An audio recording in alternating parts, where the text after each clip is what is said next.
Friends, इस video के माध्यम से हम आपको फिजाओ मेथड के बारे में बताने वाले हैं और ये जानने की कोशिश करेंगे कि फिजाओ ने कैसे स्पीड ऑफ लाइट को कैलकुलेट किया था by the help of this method जो पॉपुलर है फिजाओ मेथड के नाम से। और हम ये जानने की कोशिश करेंगे कि उनका एक्सपेरिमेंटल सेटअप कैसा था, उन्होंने क्या क्या मैथमेटिकल डेरिवेशन किए जिससे हमें स्पीड ऑफ लाइट का पता चला। तो आइए देखते हैं इस वीडियो में है क्या। तो चलिए शुरू करते हैं।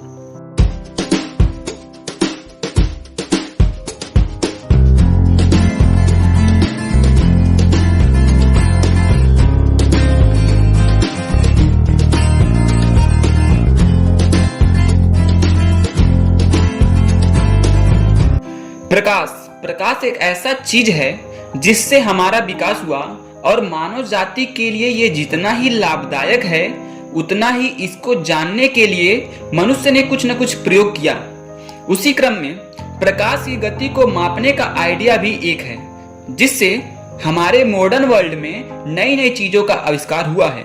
तो आइए जानते हैं कि प्रकाश की गति को मापने के लिए पहला वैज्ञानिक प्रयोग कैसे हुआ।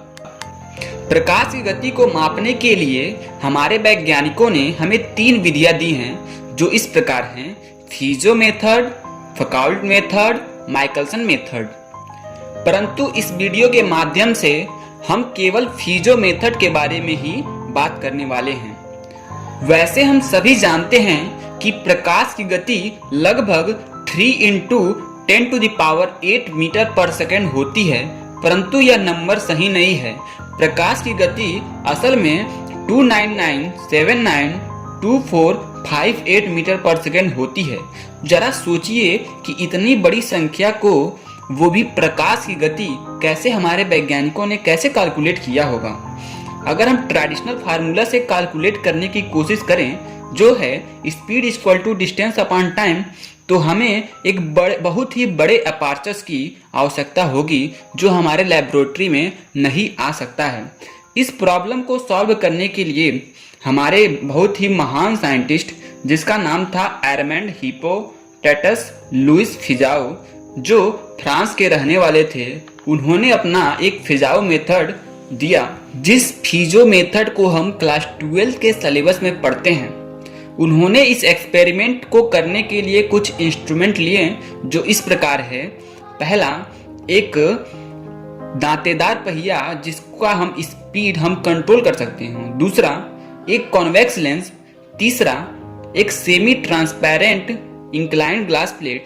चौथा, एक पार्शली रिफ्लेक्टेड ग्लास प्लेट। पांचवा, एक लाइट सोर्स। छठा, एक कॉमन मिरर। इन सभी टूल्स का जब सेटअप तैयार किया गया तो चलिए समझते हैं कि इसका मैकेनिज्म क्या है। फिजो मेथड का जो मैकेनिज्म है वो बहुत ही आसान है। इसमें जो एक दांतेदार पहिया लगा है उसको हम अपने कंट्रोल से उसको चलाते हैं। जब उसको व्हील को चलाते हैं तो जो लाइट सोर्स होता है, जो लाइट लेजर वाली जो लाइट सोर्स है, जब उसको हम ऑन करते हैं तो एक लाइट उस दांतेदार पहिए के बीच में से होकर जो इंक्लाइंड मिरर है उससे टकराता है और फिर से वापस एक इंक्लाइंड मिरर पे आता है, पहले वाले पे, और वहां से हम माइक्रोस्कोप से या टेलीस्कोप से, जो भी मतलब देखने वाला जो इंस्ट्रूमेंट है, उससे हम देखते हैं। इस प्रकार स्पीड को तब तक हम कंट्रोल करते रहते हैं जब तक वो जो लाइट सोर्स हमें दिखना बंद ना हो जाए।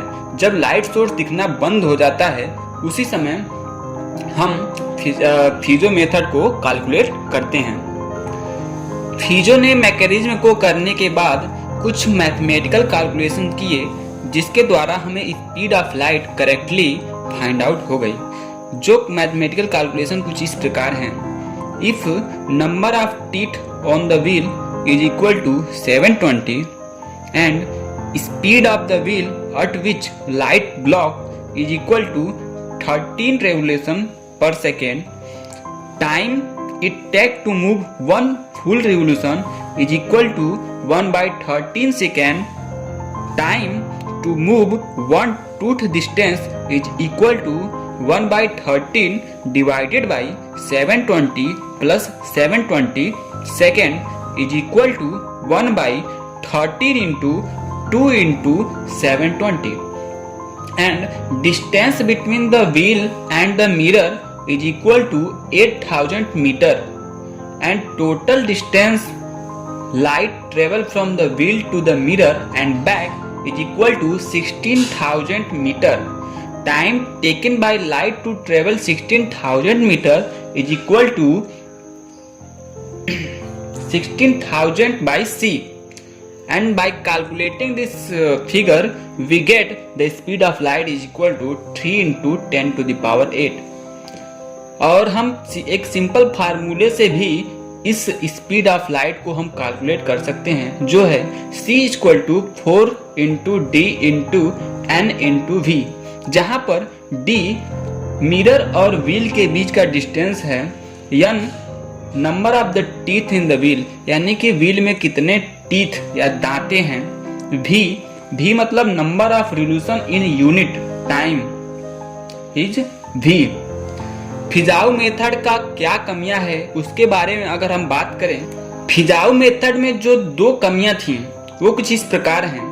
पहला कमी तो ये थी कि जो लाइट थी वो बहुत ही ज़्यादा डिस्टेंस से ट्रेवल करके आती थी, जिससे उसकी इंटेंसिटी थोड़ी कम हो जाती थी और जो इमेज है वो हमें डिम नज़र आती थी। उनका दूसरा जो कमी था वो ये था कि वो उनका जो एक्सपेरिमेंट है वो लेबोरेटरी में, फुली लेबोरेटरी में हम नहीं कर सकते थे, कुछ एक्सटर्नल चीज़ें ऐड करनी पड़ती थी और लेबोरेटरी से बाहर भी एक्सपेरिमेंट इनका करना पड़ता था।